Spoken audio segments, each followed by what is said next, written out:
Welcome back to Real Estate Essentials. I'm Sharla Bachelder with RE/MAX Alliance. We're now at 26 Crossgates Drive.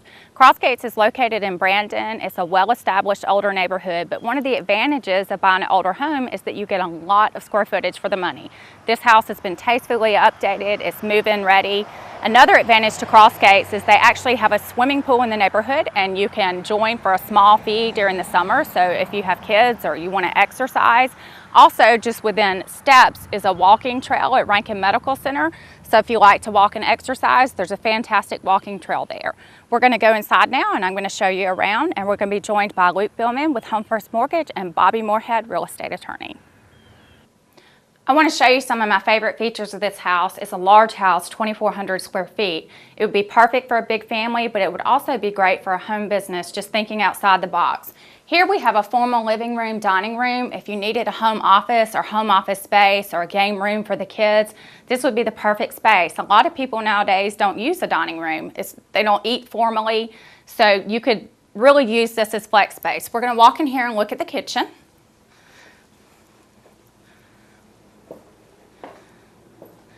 The kitchen's been remodeled. It has ceramic tile floors, new countertops, freshly painted cabinets. It also has this beautiful bay window, nice eating area in the kitchen. So again, if you didn't want to use the dining room, you could use that as something else, and you could actually eat in here. It also actually has another living room area, which is more of a family room.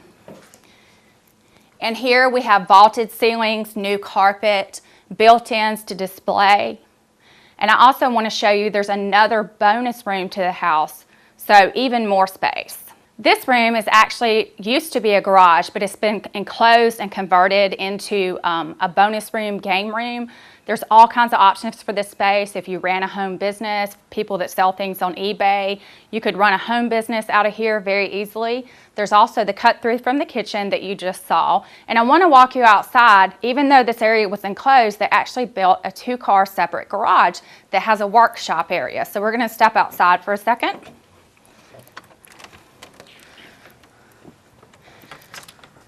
Out here you can see that we have a two-car garage, and the cars basically pull up to where you see the concrete steps up. At the back of the garage you have a workshop area.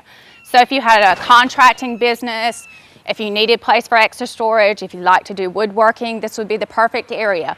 Right behind this two-car garage is also another storage building, but that does not eat up the yard space. There's still a large fenced-in yard with a deck and gazebo. We're going to be joined on the deck by Bobby Moorehead, real estate attorney, and Luke Billman with Home First Mortgage.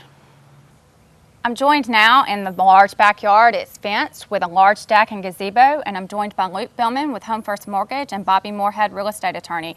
Had a couple of questions for them that I think you're going to want to hear the answers to. Luke, there's a new program out there. It's a loan program called Home Loan Plus. Could you tell us about that? It's a fantastic program, and I think the buyers out there need to hear the details. Sure, Charlotte. It's a grant program for not only home buyers, but first-time home buyers. So you not have to be a first-time home buyer to get this grant. The amount of the grant is $15,000. Wow. That can be applied for down payment and or closing costs. So if someone needs money for down payment, or if they need to lower their payment in addition to their own down payment funds, it's a wonderful program. And what are the qualification limitations on this? Okay, there are income limits to receive this grant, and they're based on how many people are in your family. And without going over the details of each amount of, for the person in your family, the amount of people in your family, if the borrower would just contact us, we can explain to them what the income limits are. Is it limited to particular areas? It is outside the city of Jackson, because the city of Jackson has their own program. Okay. So it'd be Rankin County, Madison County, out towards Clinton, and, Florence, those areas. Okay. Yeah, it's a great program. They need to stay in the house 5 years. Okay. If they move within 5 years, they just pay back a portion, prorated, of what they didn't use. Hey Luke, I wanted to thank you again for that information, You're and welcome. now I have some questions for Bobby. Bobby, when I sit down with buyers and sellers and we're going over contracts, there's language in there about prorations, and often buyers and sellers don't understand that. Could you explain that to us? Yes, absolutely. First thing I want to say is I appreciate you having me on the show. Really enjoyed it. I am an attorney, but I'm not here giving legal advice. If you have specific legal questions, give me a call at my office. or call some other trusted attorney. So don't take what I'm saying today as legal advice. It's not. You need an attorney if you have specific legal questions. As far as prorations go, whenever you sit down and you draw up a contract, the contract's going to say that items are going to be prorated to the buyer and seller. What that means is that if money's owed on the property by the seller, then the seller pays it. So, for example, taxes. If the seller owes taxes on the property, of course the property taxes have to be current, but the taxes that are owed in the calendar year when the closing is being conducted, the seller gives a contribution to the buyer for the taxes, and then the buyer pays the entire year's taxes. And the seller gives a contribution to the buyer for taxes through the day of closing. Okay. So that's a proration. Bobby, one more question for you. At closing, what happens with the seller's mortgage after closing? Right. After the closing is conducted and we have certified funds in the escrow account, we disperse on the file, and we disperse according to the settlement statement. So one of the items on the settlement statement is the seller's mortgage. In the closing process, I'm responsible for obtaining a payoff on the seller's mortgage through the day of closing. So once everything's closed and we're ready to cut checks, we will actually cut a check for the amount due to pay off the seller's mortgage, and we will overnight that check to the mortgage company.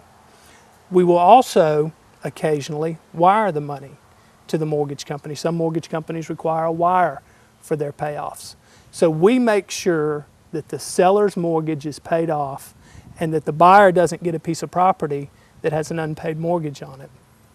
After the mortgage is paid off, the seller's frequently concerned about the money that they have in their escrow account for taxes and insurance. Yeah. So the seller will get a check 4 to 6 weeks from their mortgage company for money that the mortgage company is holding that they were going to pay for taxes and insurance, but no longer need to pay for taxes and insurance because the buyers bought the house. I always call that the happy check because the sellers forget it's coming, and oftentimes they're in the middle of moving and they desperately need the money. Right, right. That money comes within 4 to 6 weeks after closing, and it's often a pleasant surprise. Oh, yeah.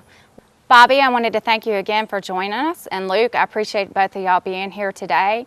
I wanted to remind our viewers that there are a lot of questions that come up with real estate transactions, and even though we've covered a few basic questions today, you may have other questions. Feel free to contact us anytime through our websites, email, or give us a call. And I want to thank the viewers for watching Real Estate Essentials, and we'll see you next time.